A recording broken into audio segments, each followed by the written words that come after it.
ඒ කියන්නේ මොකද්ද මෙයාගේ මේ භාෂාව? ඒ කියන්නේ මේ දිලීප පීරිස්ගේ භාෂාව. මෙයා ලෝයර් කෙනෙක්ද නැත්නම් JVP මැරෙක්ද කියලා මේ අහන්නේ. Thanks people of Sri Lanka. This is the change you wanted and voted for.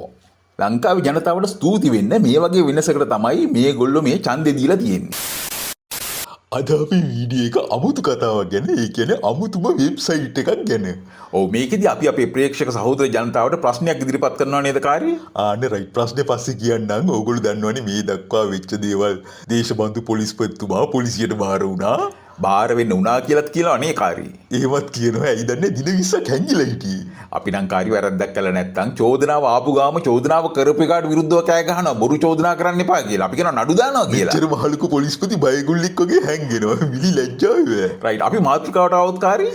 මාතෘකාවට આવොත් ඔන්න මේ වෙලාවේ ජනතාවගේ වීරයා කවුද? නියත වීරයා අපේ දිලීප පීරිස් අතිරේක සොලිසිටර් ජෙනරාල්තුමා. කියන්න ඕන දේ කියලා තියෙන ඇට්ටි හැලෙන්නම නියම විදියට නීති ආධිපත්‍ය රකිමින් මොන දෙයියන් ආසි වුණත් කවන්නේ නීතියට යටත් කියන එක සාක්ෂාත් කරලා. මේ වගේ මිනිහෙක් අර මාකදුරිය මදුෂ් හරක් කටා වෙන්නේ පාතාල නායකයින්ටත් අන්තයි කියලා කට ඇරලා කිව්වනේ. ඒ වගේම කියනවා මෙයා මේ ටයිකෝඩ් ගහගෙන සිංහයා වගේ ඇවිල්ලා එහෙම උසාවිය ඉස්සරහට වෙලා වාඩි වෙලා ඉන්න බෑ. ඒ වගේම හොර පූසෙක් වගේ ඇවිත් ෂේප් එකේ අප ලබාගෙන යන්න ඇවිල්ලා තියෙන්නේ කියලාත් කිව්වා. බංකුවේ නෙමෙයි මෙයා වාඩිලා ඉන්න ඕනේ කූඩුවේ කියලා කිව්වා. දවස් 20ක් හැංගිලා යටි කූට්ටු ගේම් ගහමින් ෆෝන් ඕෆ් කරගෙන කට්ටි පැන සාමාන්‍ය පුද්ගලෙක් නම් කමන්නේ පොලිස්පති කුජීතයිනේ. ඒ වගේම දැන් දීපල තහනම් කරනවා කියලා නහයට උඩින් වතුර ආවට පස්සේ තමයි බාර වෙන්නේ.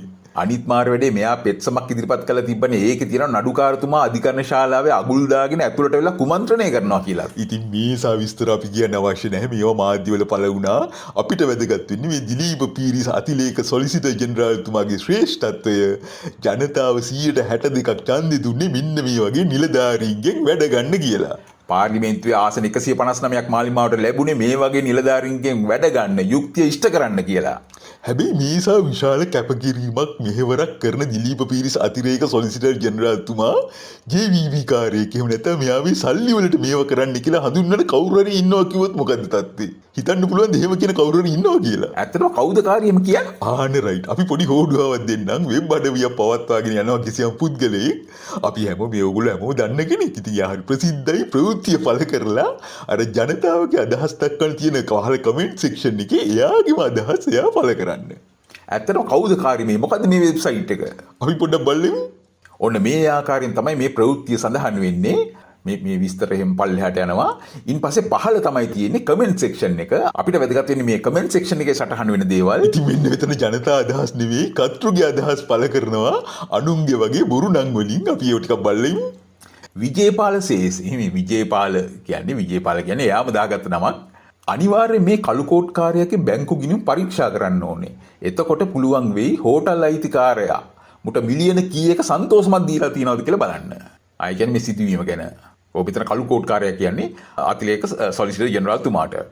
ඊළඟට මෙන්න මෙයා තව මෙහෙම එකක් කොටනවා. රසික සේස්. රසික කියලාත් නමක් දාගෙන මාතර මහේස්ත්‍රාත්තුමාත් පැලවත්තට යන වෙනවා කියලා තමයි ආරංචිය.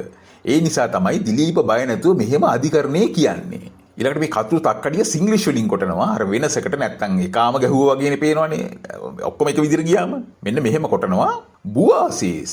බුවා කියලා නමක් දාගෙන මූ ඇරියර්ස් කවර් කරන්නේ. මූ අනිවාර්යයෙන්ම අඩු ෆැමිලි බෑග්ග්‍රවුන්ඩ් එකකින් ආපු එකෙක්. චාටර් ඉස්කෝලේකට ගිය පයන්නේ අර කුණු හරපේ දාලා මූ ඇටර්නි ජෙනරාල්කම අරගෙන මූ හිතන් ඉන්නේ ලපයගේ ආණ්ඩුවේ මුට නීතිපතිකම දුන්නා කියලා. මුගේ හීනමානී. මූ කියන විදිහට තාම ලෝකෙ යන්න ඕනේ වැඩවසම් ක්‍රමයට. මුගේ ලොජික් ඇහුවොත් පුපෙම් hina යනවා ඕයි. ඔන්න ඊළඟට එනවා නිරීක්ෂකයා කියලා එකේ. නිරීක්ෂකයා සේස්. මේ ඔක්කොම මෙයා දාගත්ත නම් මේ කතුරු දාගන්න නම් මෝඩයොත් දැකලා තියෙනවා. ඒත් මෙහෙම මෝඩ ගොනෙක් නම් දැකලා නැහැ. දිලීප පීරිස් නම් ගොනා ගැනයි කිව්වේ. ඔව් බලන්න කාරි මෙච්චර රටට මෙහෙවරක් කරපු මේ පුද්ගලයා මෙයාට අනුව ගොනා. මෙයාගේ මේ වෙබ්සයිට් එකේ ඉන්න ඔක්කොම කමෙන්ට් කරලා තියෙන්නේ අපේ හිටපු පොලිස්පතිතුමා මේ සත්ගුණවත් කියලා උපකල්පනය කරලා. පේන විදිහට පොලිස්පති එක්ක බොහොම ආදරෙන් ඉන්න කෙනෙක් වෙන්නේ නැති සයිට් එක කරන්නේ. ආන්න රයිට්. ඊළඟට මානෙල් සේස්. මේක ඉංග්‍රීසියෙන් කොටලා තියෙන්නේ. What kind of language is this? Is this man a lawyer or a thug of JVP? ඒ කියන්නේ මොකද්ද මෙයාගේ මේ භාෂාව? ඒ කියන්නේ මේ දිලීප පීරිස්ගේ භාෂාව. මෙයා lawyer කෙනෙක්ද නැත්නම් JVP මැරෙක්ද කියලා මේ අහන්නේ. Thanks people of Sri Lanka. This is the change you wanted and voted for. ලංකාවේ ජනතාවට ස්තුති වෙන්න මේ වගේ වෙනසකට තමයි මේගොල්ලෝ මේ ඡන්දේ දීලා තියෙන්නේ. මේ කාර්ය මේ කෝපය පිට කරනවා දිලීප පීරිස් මේ මෙතන මුකුත් කුණුහරුප පාවිච්චි කළා නැහැ, නරක වචන පාවිච්චි කළා නැහැ. ඊටම තදින් මෙයාට අප ලබා දෙනවට විරුද්ධව කරුණු ඉදිරිපත් කළා තියෙන්නේ. මෙතන වැරදි භාෂාවක්, නරක භාෂාවක් නැහැ. ඔන්න ඊළඟට එයා කියනවා law and order of the country is gone to dogs. රටේ නීතිය හා සාමය බල්ලට ගිහිල්ලා. Just imagine a man in a higher position of law system uttering dirty language in a courtroom.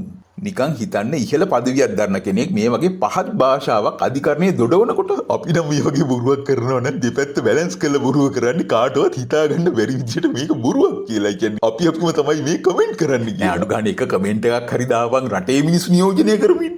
මේක හොඳටම පැහැදිලි අර මැදමුලනේ ජුන්ටෙක්ගේ වෙබ්සයිට් එකක් මාලිමා ආණ්ඩුව ගෙනාවට ජනතාවත් එක්ක වෛරයෙන් පසුවෙන එකගේ වෙබ්සයිට් එකක්. ඒ වගේම දැන් රට නියම ට්‍රැක් එකට වැටුණාට බොහොම ඊර්ෂ්‍යාවෙන් පසුවෙන කෙනෙක්ගේ වෙබ්සයිට් එකක්. අපේ සහෝදර ප්‍රේක්ෂක ජනතාව නම් දන්නවා ඇති. තාමත් තේරෙන්නේ නැත්නම් අපි පොඩි ඉඟියක් කරන්නම්. මෙයා ඉස්සර JVP එකේ හිටපු හොඳ කකුලක් ඊට වඩා දෙයක් කියන්න බෑ නම කිව්වා වගේ තමයි. අපිට මෙහෙම කියන්න පුළුවන්. මේ වෙනකොට අනාථ සාගරේ පතුලේ කිමිදෙන කෙනෙක්. පහුගිය චන්ද්‍ර ඉදිරිපත් උනේ නැහැ කුජීත වෙයි කියලා බයට. එහෙනම් කමෙන්ට් සෙක්ෂන් එකේ කොටන්න කාගේද මේ ජනතාවත් එක්ක වෛරයෙන් පසුවන හාස්‍යජනක වෙබ්සයිට් එක කියලා. ඒ වගේම ගමේ නියෝජිතයා පත් කරන්න මැයි 6 වෙනිදා හොරා කන්නේ නැති ජනතා මුදල් නාස්ති කරන්නේ නැති පෞල්වාදයේ නැති කාර්යක්ෂම පිරිසක්.